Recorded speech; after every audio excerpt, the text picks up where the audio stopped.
నమస్తే, welcome to 9 TV Telangana.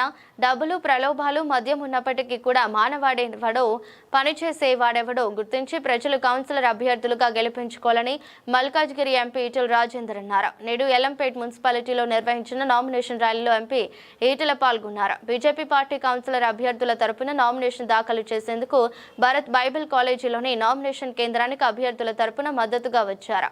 10వ ward Gowrayya గారి సుప్రియ, శ్రీనివాస్ గౌడ్, 16వ దొంగల జగదీశ్వరరెడ్డి, 17 ప్రవీణ్ ముదిరాజ్, 21 ఉషిగారి గిరిబాబులు ఎంపీ ఈటెల రాజేందర్ తో కలిసి రిటర్నింగ్ అధికారులకు నామినేషన్ పత్రాలు అందజేశారు.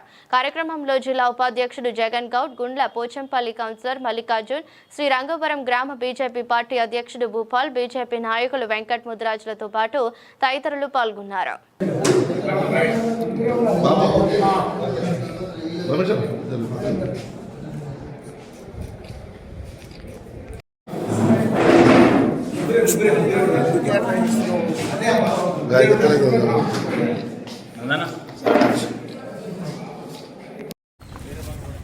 రాష్ట్ర వ్యాప్తంగా మున్సిపల్ పురపాలక సంఘాలకు ఎన్నికలు జరుగుతున్న సందర్భంలో మల్కాజ్గిరి పార్లమెంట్ పరిధిలో 3 మున్సిపాలిటీలు ఉన్నాయి. ఒకటి ఎల్లంపేట మున్సిపాలిటీ, రెండవది అలియాబాద్ మున్సిపాలిటీ, మూడవది మూడుచింతలపల్లి మున్సిపాలిటీ. ఈ మున్సిపాలిటీ ఎన్నికల్ని కూడా భారతీయ జనతా పార్టీ చాలా ప్రతిష్టాత్మకంగా కొట్లాడబోతూ ఉంది.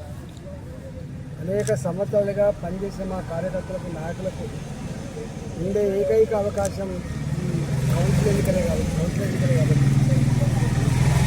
వాళ్ళ శ్రమతో, వాళ్ళ త్యాగం మీద నేను గెలిపించుకునే వ్యక్తిగా నేను వాళ్ళని గెలిపించుకునే కర్తవ్యంలో భాగంగా ఈరోజు ఎల్లంపేట మున్సిపాలిటీ దాంట్లో ర్యాలీ నిర్వహించి మా అభ్యర్థులను నామినేషన్ నిర్వహించడం జరిగింది. ఈ 3 మున్సిపాలిటీలో ఉన్నటువంటి ప్రజలకు నేను వినమ్రంగా విజ్ఞప్తి చేస్తున్నా. డబ్బులు, ప్రలోభాలు, మద్యం ఇవి ఉన్నప్పటికీ కూడా మనవాడేవాడు, మందివాడేవాడు, మన కోసం పనిచేసేవాడేవాడు, పనిచేయని వాడేవాడు, ఎన్నికల కోసం ప్రలోభ పెట్టేవాడేవాడు, ప్రజల్ని ప్రేమించేవాడేవాడు, పనిచేసేవాడేవాడో ఆచితూచి నిర్ణయించుకొని ఓటు వేయాల్సిందిగా నేను ఈ 3 మున్సిపాలిటీల ప్రజానికానికి విజ్ఞప్తి చేస్తున్నా. తెలంగాణ వ్యాప్తంగా కూడా ఇవాళ మున్సిపాలిటీ ఎన్నికలలో డబ్బులు విపరీతంగా పంచుతున్నటువంటి ఒక చర్చ జరుగుతుందో, మద్యం ఏర్లై పారుతున్నటువంటి చర్చ జరుగుతుందో, ఈ మద్యాన్ని, ప్రలోభాలని, ఈ డబ్బుని తొక్కిపడేసి ధర్మాన్ని, ప్రజాస్వామ్యాన్ని కాపాడాలని చెప్పి తెలంగాణ ప్రజలకు నేను విజ్ఞప్తి చేస్తా ఉన్నా.